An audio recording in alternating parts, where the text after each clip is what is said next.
Okay, Shalom Aleichem, welcome back everyone. As we are preparing for Shabbat, this week being an extra special, we have two Parshiot, Parshat, Chukat, Balak.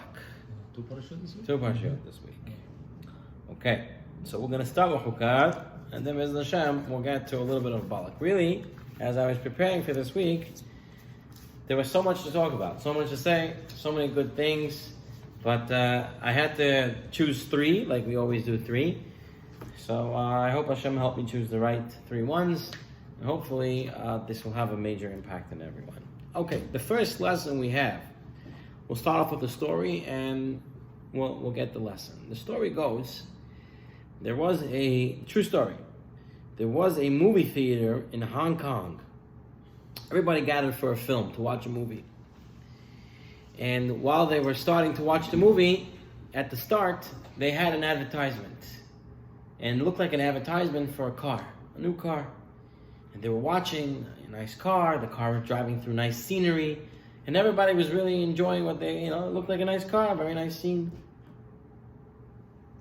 But they didn't know that in the theater, they had a special machine that broadcasted a message to everyone's phone at the exact same moment. So while they're all watching this car driving down the road in this nice scenery, everyone's phones went off. And what does everyone do when their phones go off? They look down on their phone. And the minute they look down on the phone, what happened on the screen? They heard a big They look up and the car went into an accident. And it was an advertisement. Text while you drive, and that can be the results. Right? And it was impactful because you were right there and they texted you, and the next thing you see, a big crash and everything is destroyed. What does that have to do with this week's Parsha? And you think about it, with all the technology that we have today, right? We feel that we're connected. We're connected to everyone, to everything at all the same times. But at the same time, we're losing our connections to what's really important, right? They say an average person looks at his cell phone every 90 seconds. People can be sitting at a dinner with family and friends, and instead of being with family and friends, they're on their phone, texting, WhatsApping, even if it's nothing important, right? And sometimes people are in meetings and stuff like that, just straight onto the phone. And it can be something that, although we think it's a good way to connect to the world, it really takes us away from our family and friends. And sometimes the best way to connect what's really important to us is to disconnect, right? That's why Shabbat is probably one of the most joyful days for everyone. Why? First of all, there's no work, there's no business. Everything's shut down, everything's closed. You get to shut down your phone, right? Might be a little bit hard at first. Friday night people are still sleepy because on Friday they were busy. But after Friday nights, everyone goes to have a good meal, they go to sleep, they wake up. Shabbat morning, everybody's already... And I'll tell you, I see it in the shul when I'm speaking Friday night. I have to speak quicker and faster and make it short. But on Shabbat morning, I can speak a little bit more because people are more well-rested, people are more feeling better. Why? Because they're disconnected from the world. They're disconnected from technology. In this week's Parsha, we learn about Chukat, Zot Chukat. And in Pasuk 14, it tells us something very interesting. Listen to this, Rabotai. Zot HaTorah. This is the Torah. What is the Torah? Adam ki yamut be'ohel. A person who dies in the tent. Now it's talking about the laws of the Paraduma, but reading the Pasuk it says, this is Torah. What is Torah? You have to die in the tent for it. Like Gemara says, you cannot acquire Torah unless you're ready to die for it. Well, I have to commit suicide for Torah? Since when is that? You have to live with the Torah. Huh? Why do you have to? So the idea is, you have to make the Torah the only thing that exists. When you're learning Torah, that's it. Nothing else should be existing. Your phone shouldn't be next to you when you're learning Torah. You shouldn't be able to answer the emails and the phone calls and everything. And that's why we say, the men can't learn at home. Why can't you learn at home? You could learn at home. You're supposed to learn at home. But if you really want to understand what you're learning, don't learn at home. Why? We have wives, we have children, and everybody needs us. Everybody needs our help. And if you're going to be learning at home, unless you have this private study and everyone thinks clear, you're going to be called every 5 seconds to do something. Yeah, I want to learn that way. Rav Chaim Soloveitchik, he would say a story, a true story. There was a man that he was getting older, and his hairs started turning gray, light, and he realized that he's not going to, he's getting older. It's coming to the end. He says, well, look at me. I'm always so busy with my business and my work and my this and my that. When do I have time to sit and learn? I don't have time. Someone once asked me, what about my hair is not growing gray? And if I'm going bald, what's the sign? Nope. So this guy, anyway, what he decided to do, every morning he'd go to Shacharit early. He finally started going to Minyan. He went early, and he stayed in the Beit Midrash the first 4 or 5 hours of the day. His wife, who's his partner in the business, goes to the business 9 o'clock in the morning, and her husband's not there. He comes 12 o'clock. She doesn't say anything the first day. Everything okay, honey? Everything? He says, yeah, Baruch Hashem. Okay. She thinks maybe he was busy, something happened. Doesn't want to pressure him, doesn't ask any questions. The next morning, same thing, he shows up at 12. She doesn't say anything again. The third day again, she says, now she lets him have it. She says, what happened to you? We have business, we have clients coming. Where are you? How can you do this to me? And he says to her, listen to me, my dear wife. One day, the Malach HaMavet, the angel of death, is going to come, and he's going to take me. What are you going to tell the Malach HaMavet? Don't take him. I need him to open the store. I need him to do the business with me. I need him to do You can't talk to the Malach HaMavet. Malach HaMavet is going to take me. Right? She says, you're right. There's nothing I can do. Malach HaMavet is the Malach HaMavet. The angel of death is the angel of death. So he says, you see, every morning till 12 o'clock, imagine the Malach HaMavet killed me. That's it. And then at 12 o'clock, Tahiyat HaMetim. At 12 o'clock, I'm revived again. And now I'm here, you should be b'simcha. But that's the idea. We have to kill ourselves for Torah, to make ourselves dead to the world. If you really want to learn Torah, and you really want to learn Hashem's Torah, and you really become great in Torah, you have to kill yourself for it. That you're not alive for the rest of the world.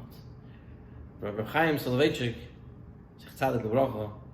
he would also give this idea. He says, imagine if one day a bat kol, a voice from heaven, came out and said that all the metim, all the dead people, are going to come back to life for 1 hour. What happened on that day? So he says, all the relatives, they get so excited, they would go to the cemetery, wait for their mother, father, grandparents, whatever it is, whoever passed away, and they would wait for them. And so they all gathered at the cemetery, and at the moment that the voice from heaven said that people are going to become Tchiyat HaMetim, they all started coming out of the ground, and they see their family members, and they're running over to say hi. And instead, the family member says, shh, shh. And they run, and they watch them. Where do they run to? They run to the Beit Midrash. All of a sudden, all the men are sitting down, and they all take out the Gemara, and they're learning. So they say, what are you learning? They said, we only have 1 hour to live again. The most important thing to do while we're alive is to learn Torah. We wasted time before, we're not going to waste it again. Says Rav Chaim Soloveitchik, this is the idea. The idea of learning Torah, Zot HaTorah, Adam ki yamut be'ohel, the person who dies in the tent. That's how we have to view Torah learning. That it's us and the Torah and nothing else. And just as a side point, we mentioned this many times, that if a woman helps her husband to go and learn, Hashem will provide her with much help and assistance, and all of a sudden everything in the house needs to happen, she's able to do, and when the husband comes, he's also able to help. But no one will lose out. Obviously, if the husband's needed at home at certain times to do certain things, then he has to close his Gemara and he has to go because he is needed, and no one else can do that mitzvah of helping raising the children or helping the wife. But at other times, when he can be out of the house, he needs to be out of the house, he needs to be in the Beit Midrash. And the wife has an obligation to send them out to learn, and it'll be helpful to them both. In this way, we'll be zeicher to Gadlut B'Torah. Let's move on to our second lesson from this week's Parsha. There is a famous story. I think they even made a little YouTube clip about this. But there was once a psychologist who walked around the classroom and he was teaching stress management to everyone.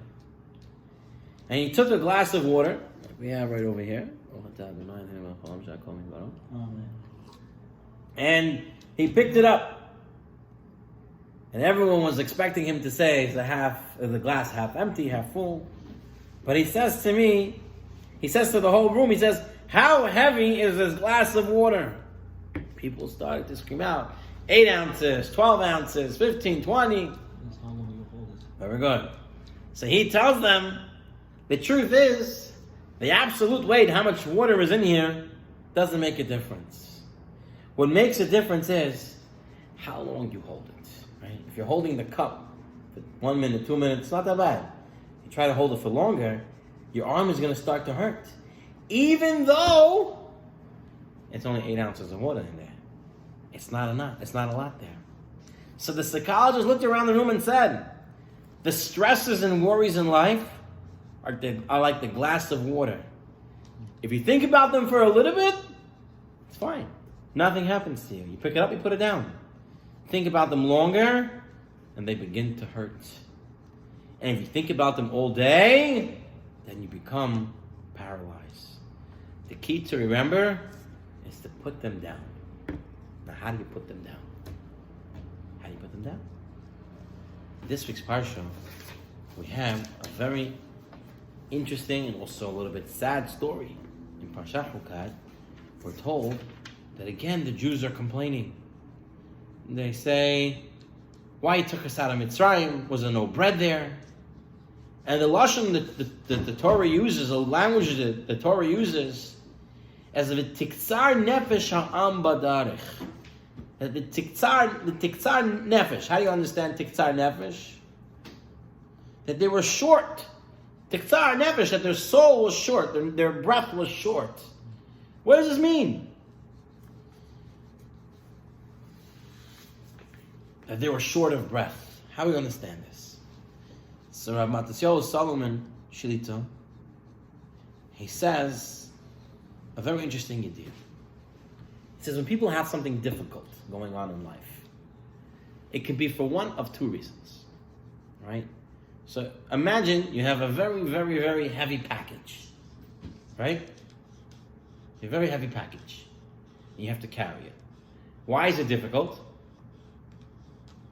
Because it's heavy. Now let's say the package is not that heavy, but you're having trouble holding it, not because it's heavy, but rather because you don't know how to hold it. Right? Sometimes, if you don't know how to hold the thing or how to do the thing, it becomes difficult because you don't know how to use it. Says Rav Matisyahu Solomon, you have to take a look at why things are stressful and difficult. If it's a heavy package, then you call people for assistance. And if it's not heavy, I mean, it's not a real physical problem, but rather you don't know how to handle it, and it's a chisaron, it's a lacking in you're missing something, then you have to go and get the right equipment. You have to get the right thing, right? Sometimes all you need is the right screwdriver, and then you can do what you need. You need the hammer, you need the drill. You need the right equipment to do it. So you have to go and get that equipment. Rashi says, and this week's parsha, that pasuk, anything, something falls on a person that's hard, it's hard for them. It's called kotzer nefesh, short of breath, because a person is toiling in it. And his mind is not wide enough to accept it. Meaning his mind is the cause of the problem. And there's no place in his heart, there's no place in his heart to accept it. He doesn't have the right equipment. So what happens right here in the Parsha when they're complaining about leaving Mitzrayim because the nechashim, the snakes start to come and bite them, right? And they start getting sick. So what does Moshe Rabbeinu do at that time to save them? What does he do? Vayaz Moshe Nahash Nahoshet. He makes a snake, right? And he puts it on a banner, on a pole, and the people look up to it. They looked up on the snake that he put up on the stick, right? That bronze snake, and they would get healed. How does that work? What does that have to do with anything? So says Rashi. Rashi says an amazing idea. Rashi says, what? Moshe Rabbeinu is not saying, look at the snake on a stick and it's going to heal you. When they look up and they realize that it's Hashem that's sending the snakes, then they get healed. That's the equipment that we're lacking. That's how you put down the stressors in life. Who's running the show? Who's running the show? It's HaKadosh Baruch Hu. If Hashem is running the show, then yeah, I have a little stress. I have a lot of stress. But put down the cup. I have the equipment. What's the equipment? Emunah in HaKadosh Baruch Hu. Look up to God. Throw your burden on Hashem. You know, there was a mashal, the Hafetz Chaim, that would say, there was once a guy, very heavy package. He was walking on the side of the road. So a wagon pulled up and said, hey, I see you going in the same direction. Hop in. So he goes in. And he takes his bag and he's holding it over his head. So they're riding for a few seconds and the wagon driver says, hey, put down the bag. He says, no, I'm not going to put down the bag. He says, why not? He says, you already did for me such a big favor that you picked me up. I don't want to also put my bag on your wagon. Right? What foolishness is that? Obviously, if you're holding it, the wagon is still pulling it. That's the same thing. Same idea. We have this cup of water. It gets heavy because we keep holding it. HaKadosh Baruch Hu's there. He's carrying you. Can carry your package too. There's no such problem. You have to know how to put it down. Rav Mordechai of Chernobyl, great Rebbe, and he once shared this story with a Hasid of his. He said to him, there was once a man, he became a Malamed, he became a teacher, and he went and he taught Torah. He went away from his family to another city, he taught Torah, he collected a lot of money. He was there for 6 months, he was coming back home for Yom Tov.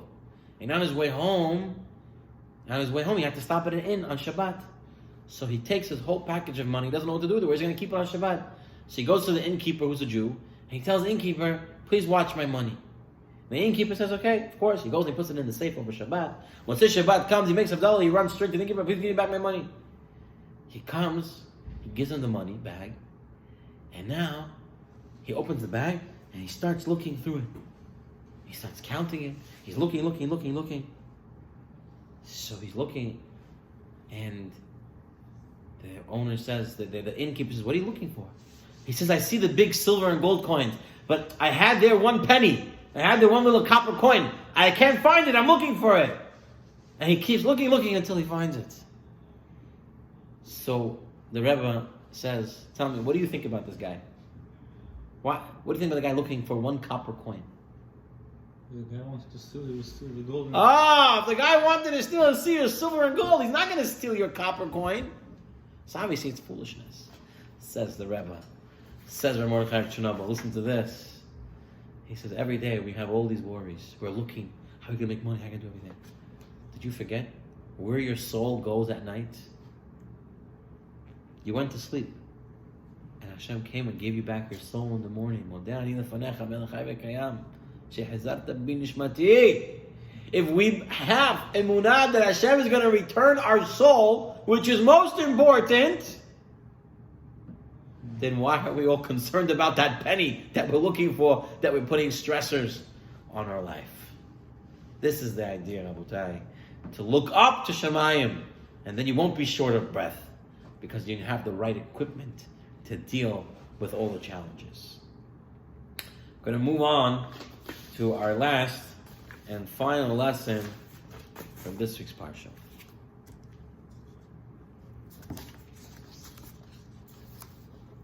we have a pasuk that Bilam, prophet of the Gentiles, some sort of wizard, but he had true prophecy, somewhat equal to Moshe Rabbeinu, right? Israel ke Moshe od, that we say in Yigdal, means in Israel we won't have another prophet like Moshe, but by the Goyim they did. They had Bilam. Wasn't such a good fellow, but he got it. And he tries to curse the Jews, and in the end, he's giving them barachot instead. And in one of his sayings, he says as follows. We're going to be in chapter 23, verse 29. Verse 9. He says over here as follows. Ki mirosh tzurim erenu umegevaot ashurenu hen am levadad yishkon uvgoim lo yithashav. For from its origins I see it rock-like, and from hills I do see it. Behold, it's a nation that dwells in solitude, and they don't mix with the goyim of the world. Says Bilam. What does this mean? Mefarshim explain, Tzurim, what are these rocks? Kimirosh Tzurim Erenu. And from hills, who are these rocks and hills? These are the Avot and Imahot, the fathers and mothers of Klal Yisrael. That's the origins of Klal Yisrael. Abraham Avinu was the Ivri. What does the Ivri mean? Everybody's on one side of the world, Abraham's on the other side. Abraham says there's one God, everyone else says there's 1.5 million, if not more. Yitzchak continues on Abraham's path. Yaakov, at that time, it wasn't simple belief to believe in one God. No one else believed that. And they were able to separate themselves from the world. They stood out and made themselves different. Says Bilam, I see from the start. He says, you look around the Jews, and somehow Jews are able to remain separate and different all the time. Even though they're living amongst the Goyim, and the Rambam says, we know very clearly and we see the effects of it, then the community you live, you pick up what everyone else does. And you'll see it seeps in. American culture, some of the good stuff are good, but some of the stuff that's not so great in American culture also seeps in. Because we're just here. But how does a Jew stand up and stand different? Because we have it in our DNA. From Avraham, Yitzchak, Yaakov, Sarah, Rivka, Rachel, Leah. He says over here, Mamash, what a story. True story. Listen to this, Rabotai, in the Peninim al Torah. There was a woman in Ukraine in 1919. Her name was Selma Glickstein. And at her time, there was a lot of anti-Semitism going on in Ukraine.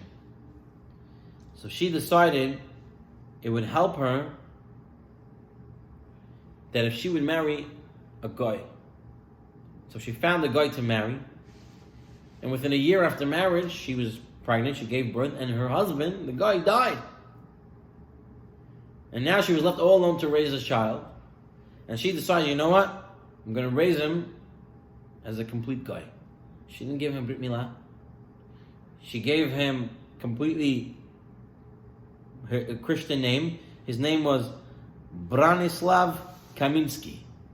That was the name she gave him.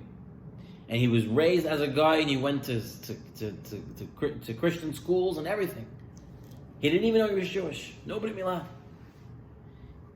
One day, as a young man, he was going home with a group of friends, and his group of friends saw a young Jewish boy.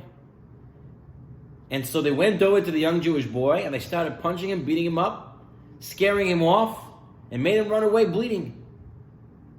So he tells his friends, why did you do that? What did he bother you with? And they just said, that's what they deserve, these stinking Jews. He goes home and he tells his mother, he's already a young man, he was 16, 17 at the time. And he tells his mother, I don't understand. Today I was going home with a bunch of friends, and they saw a Jew and they started beating him up. Why? Why did they do that? And his aunt, who was there at the same time, His aunt turns to her sister and says to the mother, you have to tell him. He says, tell me what? She says, nothing. And the aunt says, tell him. That's why he's feeling what he's feeling. And the mother says, the truth is that I'm Jewish and you're Jewish. It was a shock of his life. He didn't believe it until she proved it. And what did this young man do? He went to the Rav of the town and he told the Rav, I'm a Jew. He's already 16, 17 at the time. And he says, now I'm a Jew, I want a Brit Milah. And as a young man, he got a Brit Milah. And he changed his name to Avram Baruch. And he grew up religious. He started being religious and everything. And during the years of the war, he ended up in one concentration camp to another. He got saved. One of his classmates was an SS soldier and let him leave and to another place where he was able to survive the war. And eventually he made his way up to Eretz Yisrael. Became a professor of mathematics at one of the colleges and was able to raise a religious family. How? Where? What? He didn't even know he was Jewish. He was already 16, 17. It's in the DNA of every single Jew. Even those who've strayed very far.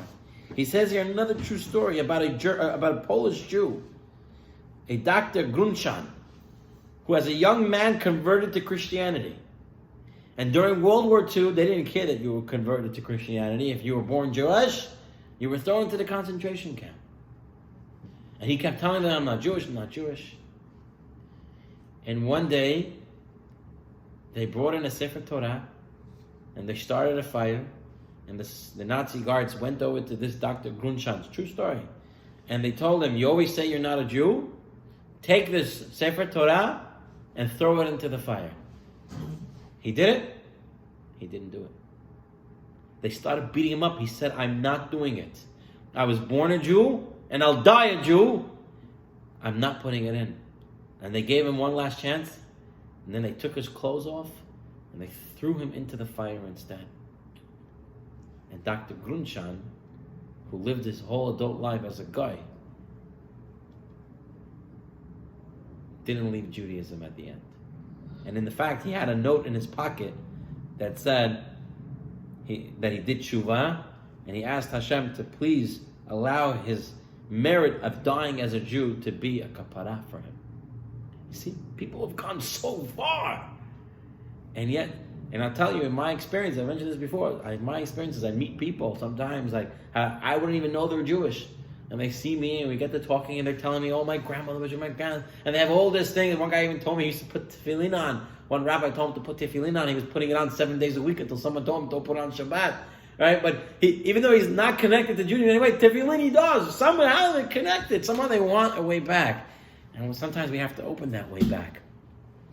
And how do we open that way back? You see what it says at the end of the Pasuk? We're a separate nation. And we're a separate nation, we have to realize that we are a nation. There's a story over here he brings. I read this story, Rabbi Zilberstein brings this story. An amazing story. And with this story we'll end, I will tell you. There was an Israeli Bal Chesed, a man known for his many acts of loving kindness. And he was doing business in Switzerland. And as he left the hotel in Switzerland in the morning, he saw a Jewish family sitting in the lobby. No, he goes on his business stuff and he comes back in the afternoon and the Jewish family is still in the lobby. So he walks over to them and says, is everything okay? I see you here from the morning till now. And they say, no, everything's okay. We checked out of our room and our flight got delayed, so we're just going to stay here until a few hours before the flight and then we'll leave. And he says, no, it's not okay that you stay here all alone by yourself in a lobby in a hotel in Switzerland. They say, no, everything's fine. He didn't say anything more. He went upstairs to his room. He took all the food that he brought, chocolate, danishes, and fruits and different stuff like that. And he came down, he pulled up a chair next to where they were sitting, put it out for them to eat, and spent the whole next 6-7 hours until they went for their flight, talking to them and keeping them company. And he forgot about it.